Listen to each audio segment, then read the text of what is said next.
Imagine sitting in a stark, cold interrogation room. The air is thick with tension.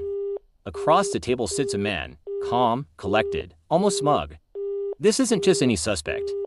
This is a man who believes he's the smartest person in the room, smarter than the seasoned FBI agent staring back at him. He thinks he's committed the perfect crime. The problem is, the evidence tells a completely different story. Today, we're diving into the intense psychological battle that unfolded inside that room, a chess match where every word, every twitch, every glance could be the move that leads to checkmate. This is the story of the man who thought he could outsmart the FBI. Our story begins in the affluent, quiet suburbs of Scottsdale, Arizona, in the fall of 2011. It is a place where manicured lawns and high-end cars are the norm, a community that feels insulated from the darker side of life. This was the world of 59-year-old Franklin Goodyear, a successful tech entrepreneur known for his sharp mind and even sharper business acumen. He lived in a sprawling estate with his wife, who, by all accounts, he adored. Frank was a pillar of the community, a self-made man who seemed to have it all.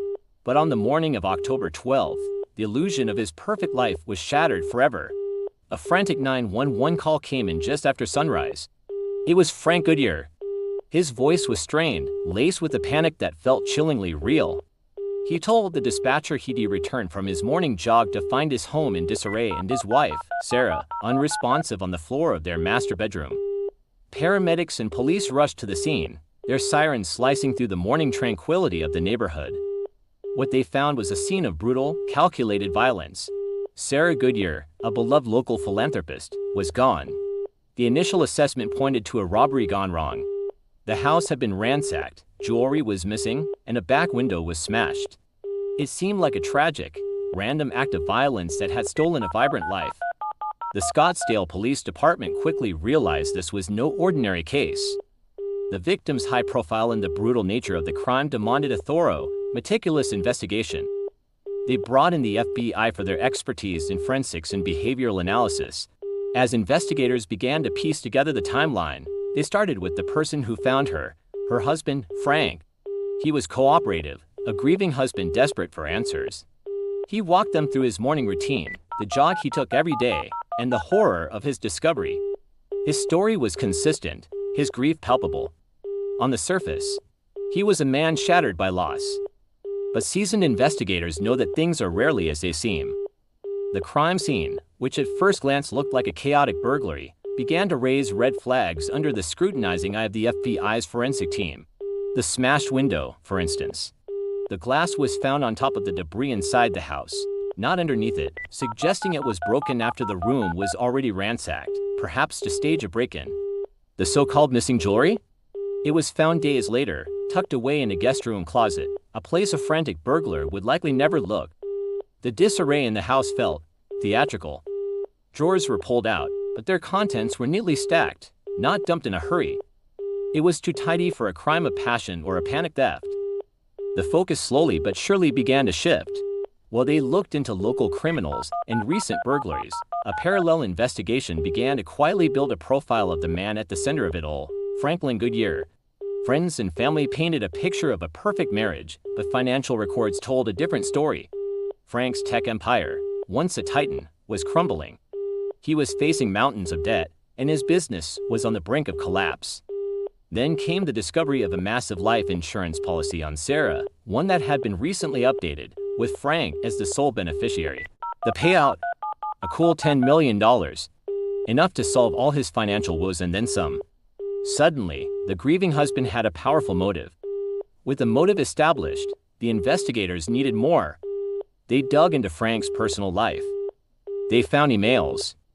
Not just business emails, but exchanges with another woman. An old flame from college with whom he had recently reconnected. Their messages were filled with promises of a new life together, a future free from his current troubles. Frank had painted a picture for her of a life of luxury and travel, a life he couldn't possibly afford. Unless, of course, a huge sum of money suddenly fell into his lap. The puzzle pieces were falling into place, creating a disturbing picture of a man leading a double life, desperate to escape his collapsing world. The evidence was circumstantial but compelling. The staged crime scene, the financial motive, the secret affair. It was time to bring Frank Goodyear in for another interview. This wouldn't be a gentle chat with a grieving widower. This was a formal interrogation. Frank walked into the room with an air of confidence. He was a brilliant man, a master negotiator who had closed million-dollar deals with a handshake and a smile. He likely believed he could talk his way out of anything, that he could easily outwit a few government agents. He was wrong. The interrogation began slowly. The agents started with simple questions, going over his timeline again, letting him get comfortable, letting him feel in control. Frank was smooth.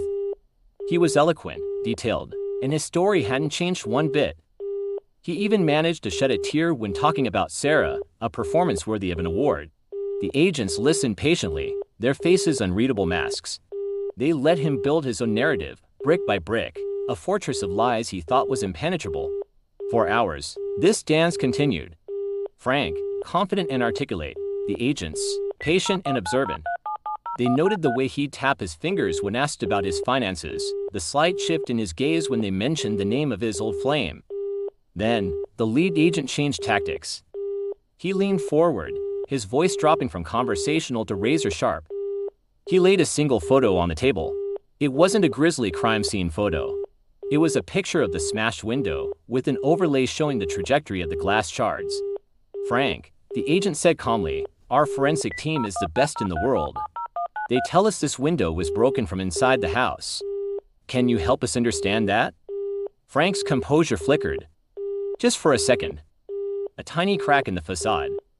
He tried to explain it away, suggesting the burglars were clumsy, that things got knocked over. But his explanation was weak, and he knew it. The agents didn't relent. They followed up immediately, sliding another document across the table. It was the email correspondence with his lover. They read his own words back to him, promises of a new life, a future unburdened by his wife. Frank turned pale. His confident smirk vanished, replaced by a look of sheer panic. He stammered, denied, and tried to twist the meaning of his words. He claimed it was just harmless flirting, a fantasy. But the words on the page were damning. The fortress he had so carefully constructed was beginning to crumble. The final blow came in the form of a small, unassuming piece of evidence. During the initial sweep of the house, forensics had collected fibers from underneath Sarah's fingernails.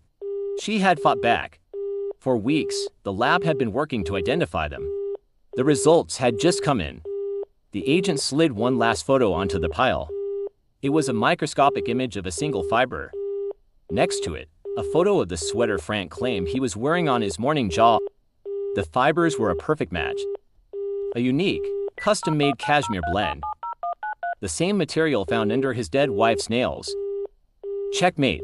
The room fell silent. The smug, intelligent man who walked in hours earlier was gone. In his place was a trapped animal. The agents just watched him, saying nothing, letting the weight of the evidence crush him. The silence stretched on for what felt like an eternity. Frank stared at the photos, his mind racing, searching for an escape route where there was none. The game was over. He finally looked up, his eyes hollow, defeated.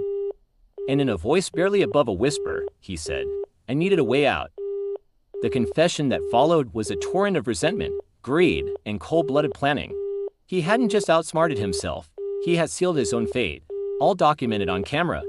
Franklin Goodyear was convicted of first-degree murder and sentenced to life in prison without the possibility of parole. He traded his mansion for a prison cell, all because he believed his intelligence was a superpower, that he was untouchable. But he underestimated the relentless pursuit of justice and the quiet brilliance of the investigators who saw through his performance. It's a chilling reminder that the most dangerous lies are the ones we tell ourselves. Thank you for watching, and be sure to subscribe for more deep dives into the psychology of crime.